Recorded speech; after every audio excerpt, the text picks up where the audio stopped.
ভাই রে ভাই, এটা সাকিব খান বলে মনে হচ্ছে না যে এটা বাংলার। আমি এখন শুধু বাংলাদেশের কথা বলবো না, এটা পুরো বাংলার নায়ক, বাংলার হিরো, এটা সাকিব খান। এটা কেউ বলবে না। আমি যখন যখন বরবাদের টিজারটা দেখছিলাম, সত্যি কথা বলছি, প্রথমেই বলবো মনে হচ্ছে যেন একটা বলিউড বা একটা সাউথের বিশাল বড় যেসব বলিউড সাউথের যে ইন্ডাস্ট্রি, সেই সব ইন্ডাস্ট্রির আমি একটা হিরোর আমি সত্যি একটা টিজার দেখছি, যার আপকামিং বই আসছে বরবাদ। এটা বাংলার নায়ক বলে মনে হচ্ছে না, প্রথমে এইটা বলবো।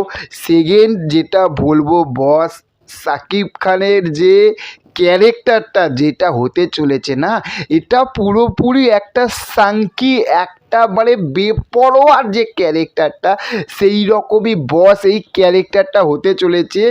যে আমরা বলবো যে এতদিনে আমরা একদম ফাইট বলতে আমরা বুঝতাম যে অ্যানিমেল, যে বইটা বলিউডে যে রণবীর কাপুরের যে অ্যানিমেল বইটা, সেটাকে আমরা একদম পুরোপুরি বুঝতে চাইলাম ফাইট একদম।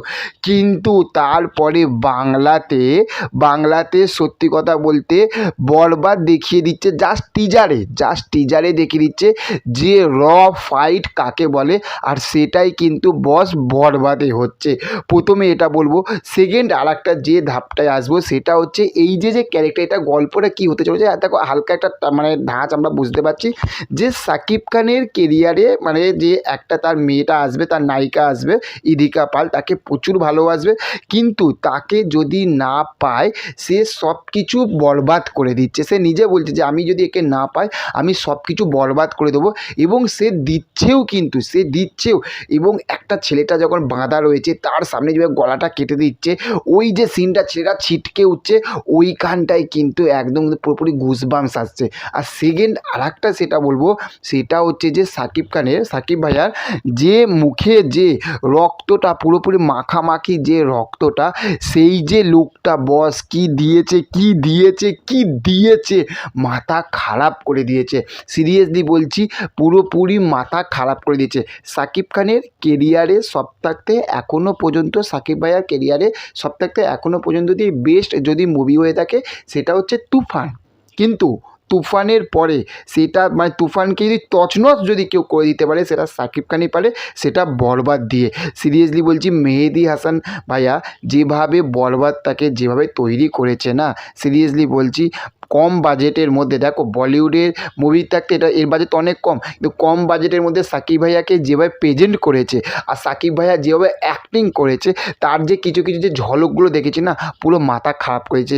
লাস্ট আর একটা যে পার্টে আসবে সেটা হচ্ছে যে আমরা যিশু সেনগুপ্তকে, যিশুদাকে যখন দেখলাম, বস যিশুদাকে কী লাগছে যখন উঠছে, মানে প্যান্টে যখন চেনটা পড়ছে, পরে যখন ঘুরে তাকাবে যে চুমুটা দেবে, ওখানটা যিশুদাকে সত্যি পুরো অসম লাগছে, অসম সালা লাগছে একদম যিশুদাকে। আর সব থাকতে আগুন করে দিয়েছে সেটা হচ্ছে সাকিব খানের শেষে যে হাতে যে বন্দুকটা নিয়ে যাবে, এন্ট্রিটা যারা সাদা গাউন মতন পরে যাবে, ঠিক আছে, ওই দিনে এই রকমের পুরো মানে পাশে এটা দেখাবে, মানে অর্ধেক যে মুখটা সেটা দেখাবে, ওটাই কিন্তু পুরোপুরি আগুন করে দিয়েছে, মানে পুরোপুরি মাথা খারাপ হয়ে যাবে। তো এইটুখানি বলবো যে সত্যি বরবাদ সব কিছু ভাই বরবাদ করতে আসে, সেটার জন্য তৈরি থাকো। আর চ্যানেলে যদি নতুন হয়ে থাকো, চ্যানেলটাকে অবশ্যই সাবস্ক্রাইব করে পাশে থাকবে। এই তো কানে হেডফোন এখনও লাগানো রয়েছে, কি অবস্থা, মানে এতটা কনফিডেন্স, এতটা এক্সাইটমেন্ট। তো চলো দেখা হচ্ছে পরবর্তী ভিডিওতে। চ্যানেলে যদি নতুন হয়ে থাকো চ্যানেলটাকে সাবস্ক্রাইব করে পাশে থাকো। Okay, thank you, have a nice day, tata, bye by.